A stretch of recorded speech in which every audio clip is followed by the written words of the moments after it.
Alexandre Dubé. Où les idées se confrontent et se façonnent.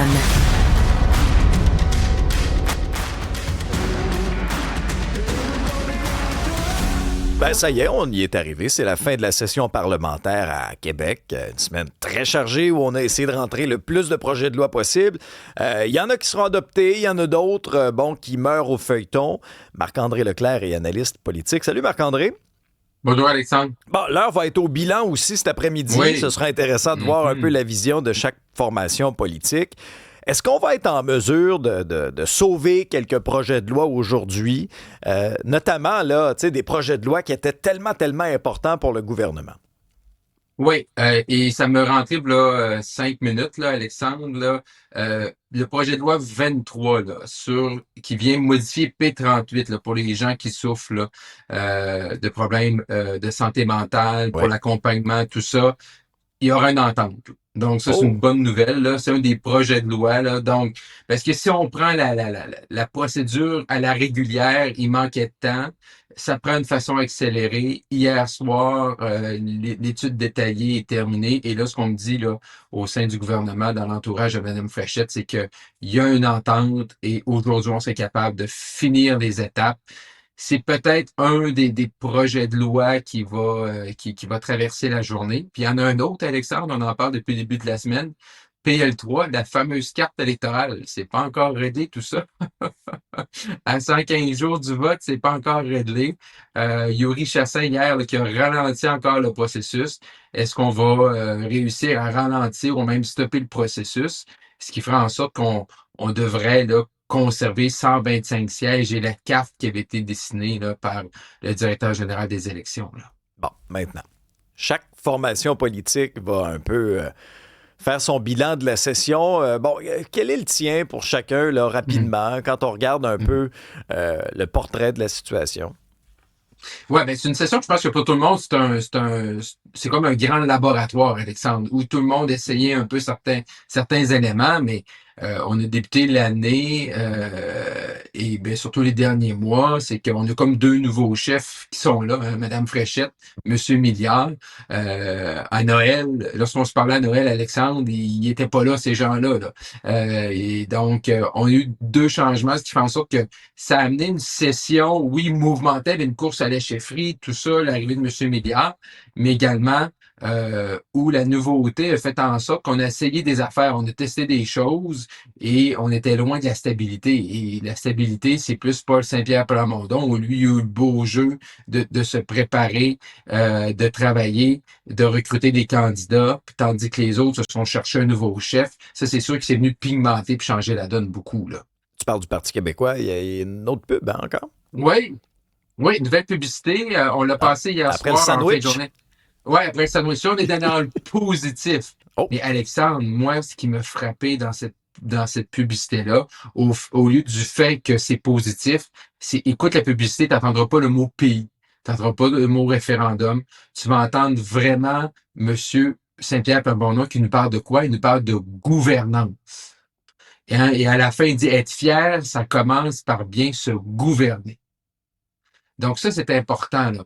On avait vu là, M. Saint-Pierre Plamondon lors de la victoire dans la partielle dans le comté de Chicoutimi l'hiver dernier, Alexandre, justement, là, parler d'être un bon gouvernement, là, ce qui nous rappelait certains mots empruntés par d'anciens chefs péquistes, mais vraiment, je dis pas qu'on est en train de se distancer puis que M. Saint-Pierre Plamondon ne va plus parler d'un troisième référendum. Cependant, actuellement, il y a, dans cette publicité-là, positive, où ce qu'on voit beaucoup M. Saint-Pierre Plamondon, on parle justement de la gouvernance, de gouverner, d'être fier. La fierté, ça commence par bien se gouverner. Donc, il comprend aussi qu'il doit faire le contraste avec la CAQ, avec les derniers jours qu'on voit justement, là, faire le contraste sur la bonne gouvernance. On va en écouter un petit bout, pas trop longtemps, on leur donnera pas de la... On y va. Mais... Depuis 8 ans, on nous répète que tout va bien au Québec. Mais vous le voyez, vous le vivez.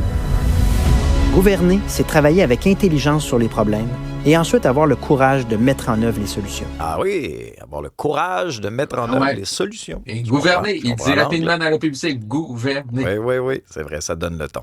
Bon, ceux qui gouvernent, par contre, pour l'instant, c'est la CAQ. Il y a toute cette saga hier, ce fonctionnaire congédié après avoir parlé à un journaliste de la Société d'État, après avoir coulé des documents. Bon, est-ce que l'UPAC est rendu une police politique? Puis est-ce que dans ton esprit, cette histoire-là va être un caillou dans le soulier de Mme Fréchette, là?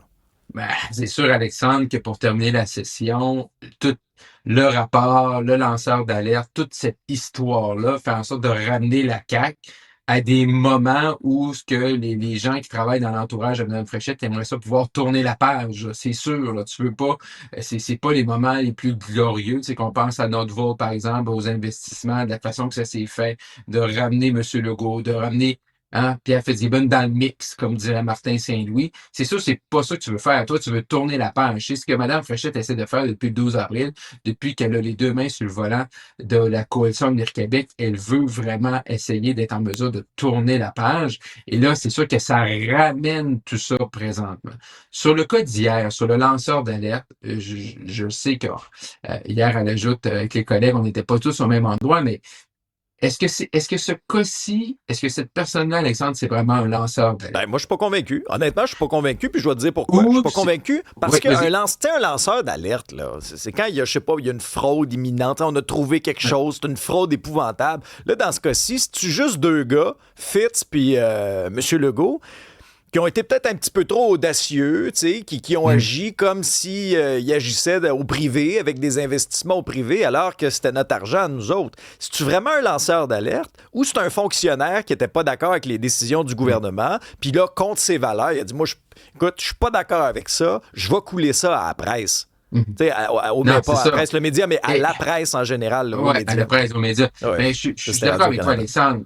Oui, effectivement. Donc, moi, je suis d'accord avec toi, Alexandre, parce qu'un lanceur d'alerte, c'est pour poser, de dire, OK, il va y avoir une catastrophe. Vraiment, il va y avoir un cataclysme. Et là, je vous avertis. Là, dans ce cas-ci, la personne est inconfortable avec des décisions gouvernementales. Des fonctionnaires, Alexandre, qui sont pas d'accord avec les orientations politiques, qui sont pas d'accord avec le parti politique qui est au pouvoir, tu sais, demain matin, là, moi, Alexandre, là, si je suis fonctionnaire là, au ministre à Patrimoine Canada, puis on me dit on va remettre 800 millions de plus à Radio-Canada, là, ben c'est sûr que je serais pas à l'aise avec ça. Là. Mais si c'est pas encore annoncé, si je donne ça aux médias, c'est parce que je suis contre la décision, c'est pas parce que je protège la société. Donc, à ce moment-ci, dans ce cas-ci, et les informations, il ne faut pas banaliser les informations, parce que je sais qu'on parle de la vidéo là, qui a été retirée de mon set de régie avec le tableau. Il y a des informations qui étaient sensibles là-dessus. Et au moment où tout ça était fait, quand tu as des documents avec des entreprises et des informations par rapport, mettons, aux mégawatts qu'ils vont recevoir, ben, Alexandre, c'est le nerf de la guerre, là. Si tu as une entreprise, toi, qui s'appelle alexandredubé.123, puis tu fais de l'aluminium, tu fais de l'acier, puis tu reçois 300 mégawatts, 500, 1000 mégawatts, peu importe, ben Alexandre, ça veut dire que ta compagnie va aller de l'avant. Et si tu n'as pas cette ressource-là énergétique... secret professionnel. Ben, c'est tellement important. Je veux dire, il y a plein de gens, puis même M. Drainville, en étude des crédits, il y a quelques jours, nous disait que justement, il y a des projets qui sont encore mis de côté parce que présentement, on gratte les mégawatts. Là. On n'a pas tous les mégawatts qu'on aimerait ça avoir. Il y a plein de projets. Fait que quand tu as cette information-là qui circule, ben si c'est des jeunes pousses, des nouveaux projets, ben va investir là si tu sais que le gouvernement va lui donner des mégawatts. Oui, puis si c'est juste une question de conviction, c'est correct. Tu as le droit de pas être d'accord avec les décisions du gouvernement. Mais mets ta face sur un poteau. Mets ta face sur un poteau, lance-toi en politique. Puis après ça, ben regarde, essaie de faire changer les choses de la bonne façon. Là, après ça, bon, est-ce que... Peut-être là, on a eu une déclaration hier du ministère qui nous dit que les procédures, puis tout ça, puis on a référé ça à l'UPAC. Là, après ça, on peut se poser la question. Est-ce que c'est vraiment à l'UPAC à faire ça? Est-ce que ça passe l'UPAC dans une drôle de position? Est-ce qu'on devrait changer les mécanismes pour référer des situations comme celle-là à d'autres organismes? C'est sur l'autorité des marchés financiers, tout ça qu'on parle de délit d'initié. C'est sûr que là, quand tu vois ça, l'UPAC, avec l'historique de l'UPAC, tu peux te poser des questions. Merci Marc-André. Salut. Merci.